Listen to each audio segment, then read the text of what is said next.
और इस दाल की एक खासियत और भी है कि ये आसानी से किसी को पचता नहीं है। तो ये आदत शत्रुघ्न के अंदर भी थी कि वो बहुत ज़्यादा बोलते थे और इतना बोलते थे कि लोगों को उनकी बात हजम ही नहीं होती थी। तो इस कारण से भी लोग उसे खेसारी बुलाने लग गए।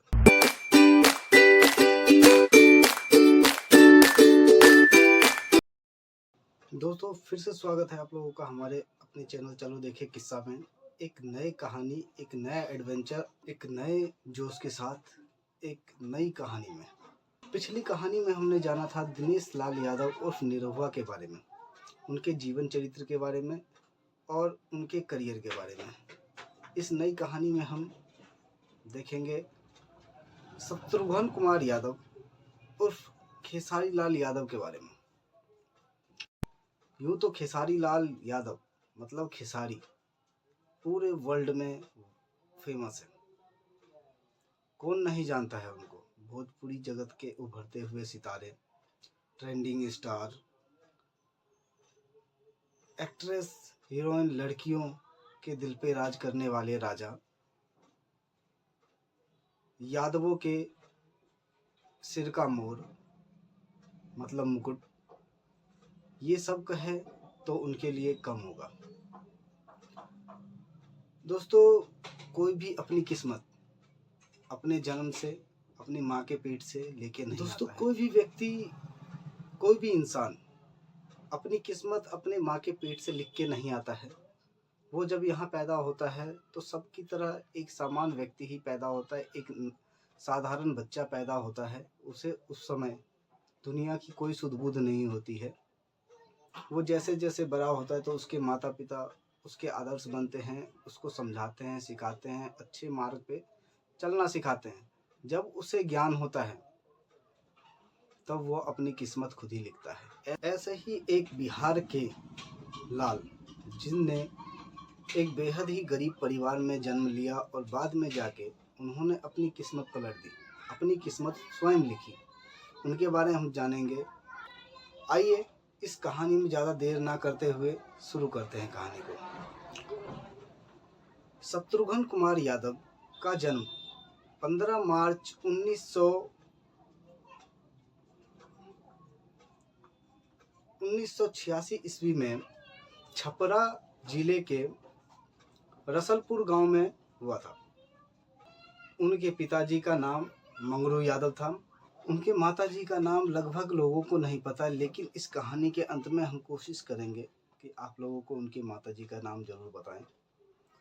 उनकी पत्नी का नाम चंदा यादव था, जिनसे उन्हें 3 संतानें प्राप्त हुई, ऋषभ, युगराज और कृति।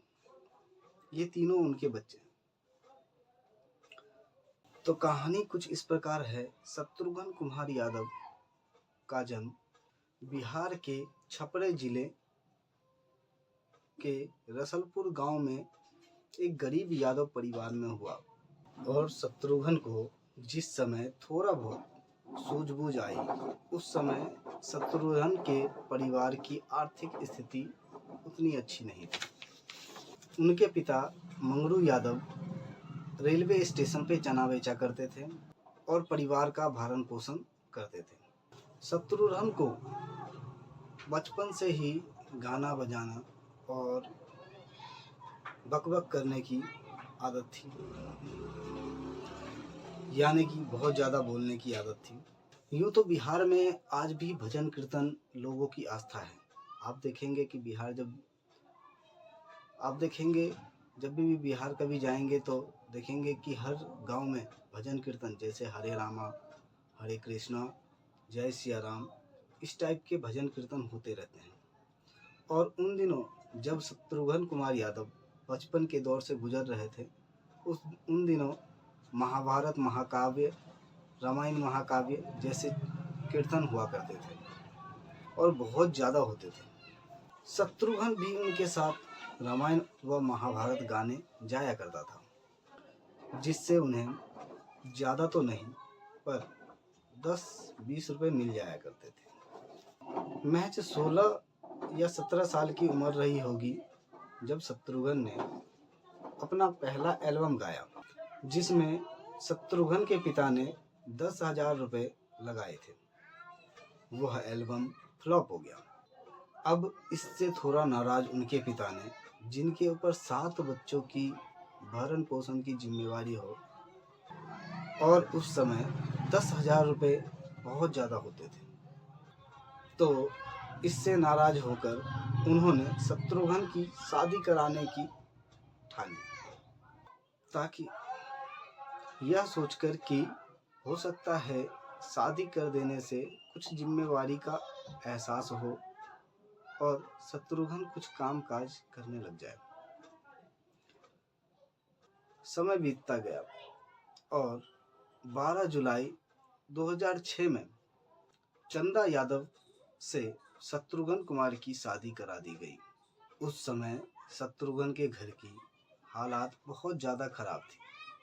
अब घर का खर्चा चलाने के लिए शत्रुघ्न अपनी पत्नी चंदा यादव के साथ दिल्ली आ गए और दिल्ली के ओखला में उन्होंने एक लिट्टी चोखा की दुकान डाली और वह लिट्टी चोखा बेचने लगे।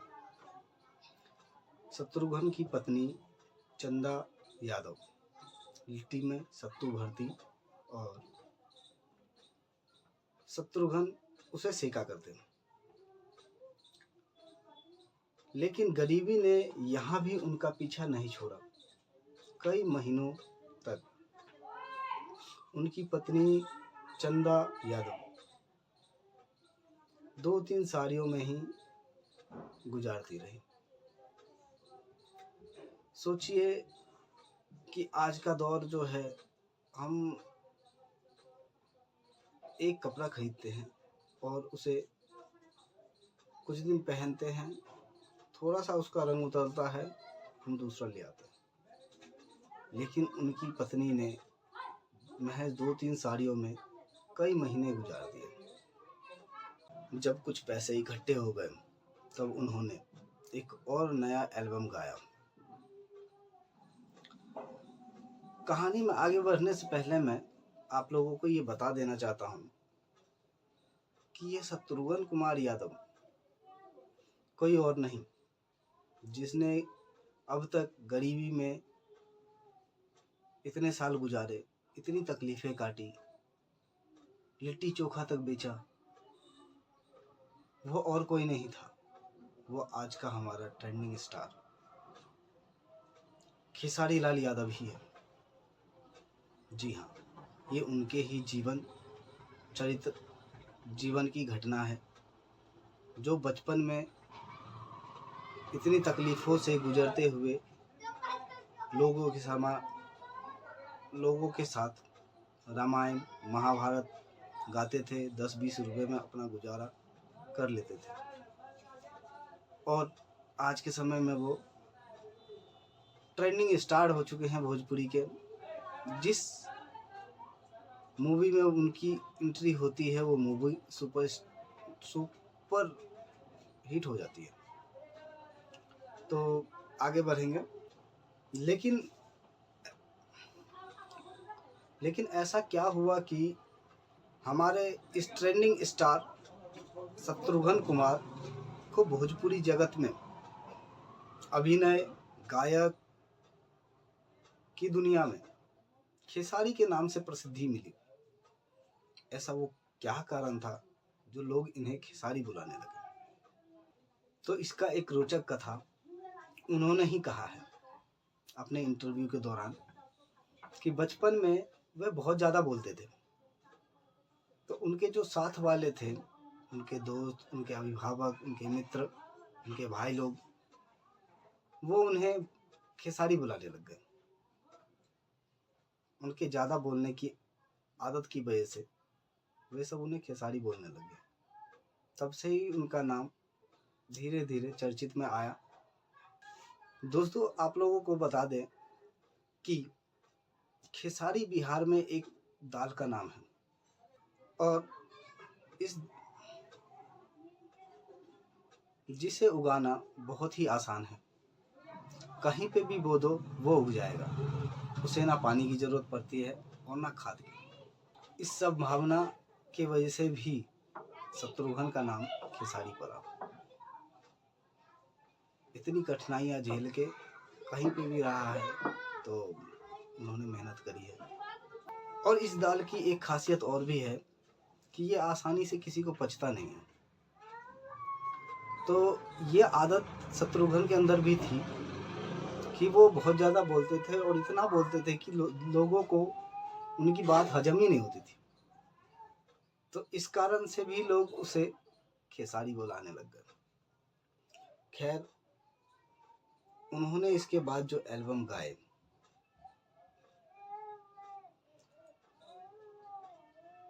पियावा गईले सऊदी रे भौजी, सैया अरब गईले, और भी कई एल्बम गाए। और इन एल्बमों ने इन्हें परमानेंट ही शत्रुघ्न कुमार यादव से हटाकर खेसारी लाल यादव बना दिया। लेकिन इसके लिए भी उन्होंने खूब मेहनत करी। मेहनत कहें तो वो दौर इंटरनेट का नहीं था, वो दौर ऐसे ही डिजिटल था कि कैसेट लॉन्च होते थे और दुकानों में कैसेट बिकती थी। टेप रिकॉर्डर हुआ करते थे, लोग टेप रिकॉर्डर खरीदते थे और उन कैसेट को टेप रिकॉर्डर में चला के फिर वो गाने सुनते थे। तो जब ये मार्केट में आए, इन्होंने एल्बम गाया, तो इनका कैसेट कोई दुकानदार रखता नहीं था। इसलिए नहीं रखता था क्योंकि ये मार्केट में नए थे, नए चेहरे थे, और जो कैसेट बिकता था वो रखते थे दुकानदार। इनका कैसेट रखते तो वो फंसा रहता, नहीं बिकता। तो इन्होंने उसके लिए भी खूब मेहनत करी। ये गाना शूट करते थे, एल्बम बनाते थे और खुद साइकिल से दूरों तक चला चला के बाजार में जाते थे, अपना एक गाना बजवाते थे, अपना कैसेट रखवाते थे, रिक्वेस्ट करते थे दुकानदार से कि आप रखिए, नहीं बिकेगा आप पेमेंट मत दीजिए, बिक जाएगा तब पेमेंट दीजिएगा। जहाँ कहीं आरके एक्स्ट्रा होता था, डांस होता था, वहाँ ये जरूर पहुँचते थे। वहाँ जो मैनेजर होता था उससे हाथ जोड़ जोड़ के रिक्वेस्ट करते थे कि भैया एक गाना हमारा बजा दीजिए, बस एक गाना हमारा बजा दीजिए। तो इस प्रकार मेहनत इन्होंने करी है, शर्म लिहाज को छोड़ के, त्याग के, तब जाके इन्होंने मेहनत करी, जो प्रसिद्धि आज इनको मिली भी है, जनता का प्यार इनको मिला भी है और ट्रेंडिंग स्टार ये है भी। अब वह एक स्टार बन चुके थे और किस्मत ने उनका साथ दिया और उनकी पहली फिल्म आई साजन चले ससुराल, और फिल्म सुपर डुपर हिट रही, जिसके बाद वे भोजपुरी जगत के एक ब्रांड बन गए। मुझे लगता है कि भोजपुरी की एक ऐसी फिल्म है जो मेरे जीवन की अभी तक, इसके बाद कितना महंगा करूंगा मुझे पता नहीं, लेकिन अभी तक जितने भी मैंने सिनेमा के, सबसे बिग बजट और बिग एक प्रोजेक्ट है जो कि आपको नहीं लगेगा कि आप एक हिंदी फिल्म नहीं देख रहे हैं। भोजपुरी भाषा जरूर है लेकिन आपको लगेगा मेकिंग टैकिंग हर वो चीज, चाहे वो करेक्टर हो, और करेक्टर भी बहुत सारे ऐसे हैं जो हिंदी लेवल से अभी हम। Khesari is the brand of Bhojpuri industry. देश विदेश हर जगह उनको लोग जानने लगे। उनका जीवन स्टाइल सब कुछ बदल गया। अचानक से एक गरीब घर का लड़का बिल्कुल से जनता के प्यार से, लोगों के आशीर्वाद से एक सफल व्यक्ति बन गया। घर में सभी परिवार खुश हैं और आज भी अगर आपने देखा होगा, उनके कई इंटरव्यू टीवी पे आते रहते हैं। उस इंटरव्यू में उनसे जब भी पूछा जाता है कि आपकी फेवरेट स्टार, अभिनेत्री, हीरोइन कौन है, तो उनका एक ही जवाब रहता है कि मेरे जीवन की जो मेरी फेवरेट एक्ट्रेस है, जो मेरी हीरोइन है, वो तो चंदा यादव है, मैं उनके अलावा किसी को देखता ही नहीं। तो इसी के साथ इस कहानी को हम यहीं पे विराम देंगे और मैं आप लोगों से इतना ही कहूँगा कि व्यक्ति सफल बन के नहीं निकलता, सफल बन के नहीं आता है। जब आता है उसके बाद उसकी जर्नी स्टार्ट होती है और वो सफल बनता है। जब एक आदमी संघर्ष को पार करता हुआ अपनी तरक्की के आसमान पे, ऊंचाइयों पे चढ़ने लग जाता है, तो साथ ही साथ बहुत सारे विवाद भी आते हैं। ऐसा ही हमारे ट्रेंडिंग स्टार खेसारी लाल यादव के साथ भी है। हाल में बहुत सारे आरोप प्रति आरोप लगे। बीच में आपने न्यूज़ पे बहुत सारा सुना होगा, बहुत सारे इंटरव्यू में सुना होगा, काजल राघवानी जी हैं जो कि उनके साथ कई सारे फिल्में कर चुकी हैं, बहुत सारे गाने कर चुकी हैं, हिट हीरोइंस हैं। उन्होंने आरोप लगाया कि खेसारी लाल ने उनके साथ गलत किया, उनको झांसे में रखा और बाद में उनसे ब्रेकअप कर लिया। तो क्या ये सही है? क्या काजल राघवानी को ये नहीं पता था कि खेसारी पहले से शादीशुदा हैं, उनके 3 बच्चे हैं? मान लो चलो ये पता था और उन्होंने कहा कि हमारे बच्चों से हमारी नहीं बनती, हमारी बीबी से हमारी नहीं बनती, तो भी काजल जी को उनके जीवन से दूर रहना चाहिए था। आज जैसे अगर मान लो कि खेसारी जी ने उनका अपमान किया है, उनके साथ गलत किया है, तो अगर खेसारी लाल यादव अपनी पत्नी को तलाक दे देते, उन बच्चों को छोड़ देते और फिर इनसे शादी करते, तो क्या चंदा जी का जीवन खराब नहीं होता? उनके साथ धोखा नहीं होता? उनके बच्चों के साथ धोखा नहीं होता? ये चीज़ आपने सोचा? तो आप लोग इस चीज़ के बारे में क्या सोचते हैं? इस आरोप के बारे में क्या सोचते हैं? कमेंट कीजिएगा। और मेरा पर्सनली मानना ये है कि सबका जीवन अनमोल है, सबका अपना अपना काम है। चाहे इंडस्ट्री में, भोजपुरी इंडस्ट्री में काजल जी हो, अक्षरा जी हो, अमरपाली दुबे जी हो, पाखी हो, कोई भी हो, सब अपनी जगह पे अच्छे हैं, अच्छे अभिनय करते हैं, अच्छा इज्जत सम्मान उनको मिलता है। तो अपने इज्जत सम्मान को बरकरार रखें, अपना कार्य करें। जितने भी पुरुष स्टार हैं, पवन सिंह हो गए, खेसारी लाल यादव हो गए, रितेश पांडे हो गए, चिंटू पांडे हो गए, जो भी हैं, सबका अपना अपना दायित्व है, सब स्टार हैं। आप लोगों को देख के ही हमारे देश की जनता प्रेरित होती है। आप फिल्मों में एक अच्छा रोल निभाते हैं तो उससे प्रेरणा जो मिलती है हमारे यंग युवाओं को, वो उस पे चलते हैं। आप अगर कुछ गलत करते हैं, कुछ गलत अभिनय करते हैं, उससे भी प्रेरित होते हैं।